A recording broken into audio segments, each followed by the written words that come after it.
중국이 코로나19 재발 우려로 퇴원한 사람까지 2주간 강제 격리하는 초강력 조치에 나선 가운데 신규 확진 환자가 나흘째 1,000명 아래로 떨어졌습니다. 하지만 중국 전역의 누적 확진 환자가 7만 7천 명에 육박하고 사망자는 2,400명을 넘어서는 등 중국 내 피해는 여전히 심각한 상황입니다. 네, 취재기자 연결해서 자세히 알아보겠습니다. 이종수 기자.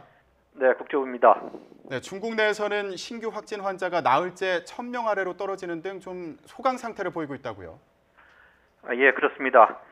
중국 국가위생건강위원회는요, 어제 하루 동안 전국에서 코로나19 확진 환자가 648명, 사망자는 97명 늘었다고 밝혔습니다. 어제까지 중국 전체 지역의 누적 확진 환자는 7만 6,936명, 사망자는 2,442명입니다. 중국의 신규 확진 환자는 지난 18일 1,749명으로 정점을 찍은 뒤에 나흘째 1,000명 아래를 유지하고 있습니다. 후베이성을 제외한 지역의 신규 확진 환자도 교도소 확진 환자 증가로 20일에는 258명에 달했지만 어제는 18명으로 줄었습니다. 또 중국의 수도 베이징에서는 어제 하루 동안 신규 확진 환자가 처음으로 한 명도 나오지 않았습니다. 후베이성의 신규 확진 환자는 630명, 사망자는 96명 각각 늘었습니다.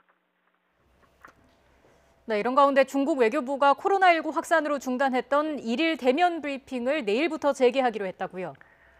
예, 그렇습니다. 중국 외교부는 공지를 통해서 현지 시각 내일 오후 3시 1일 정례 브리핑을 외교부 건물 안에서 개최한다고 밝혔습니다.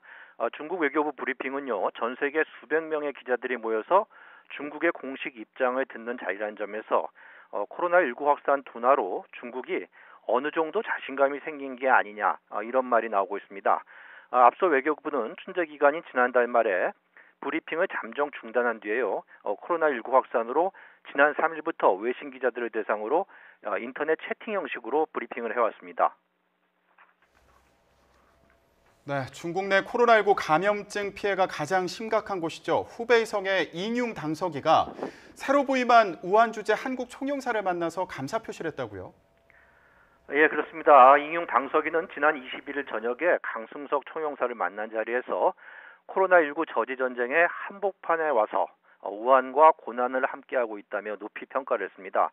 또 이런 비상한 시기에 총영사가 원조 물자를 실은 화물기를 타고 우한으로 부임한 것은 한국이 중한관계를 매우 중시함을 보여준 것이고 후베이와 우한에 대한 커다란 지지이기도 하다, 이렇게 밝혔습니다.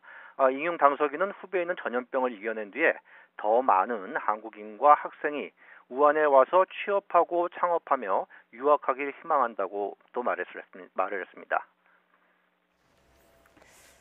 네, 그리고 코로나19 발원지가 그동안 알려졌던 우한 화난시장이 아닐 수도 있다는 연구 결과가 또 나왔다고 하는데 이건 어떤 내용입니까?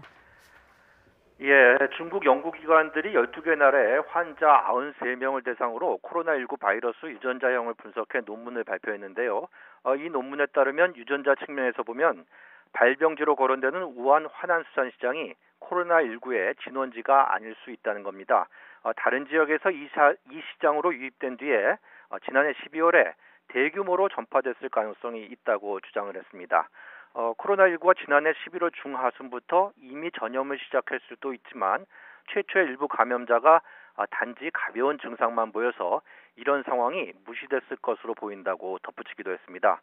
앞서 지난 1월 영국 의학 전문지 랜시스에 실린 논문에서도요, 중국 전문가들이 첫 환자를 포함한 초기 여러 명의 환자가 우한 시장에 가거나 갔던 사람과 접촉한 적이 없었다면서 발병지는 여러 곳일 수도 있다고 주장을 했습니다. 지금까지 국제부에서 전해드렸습니다.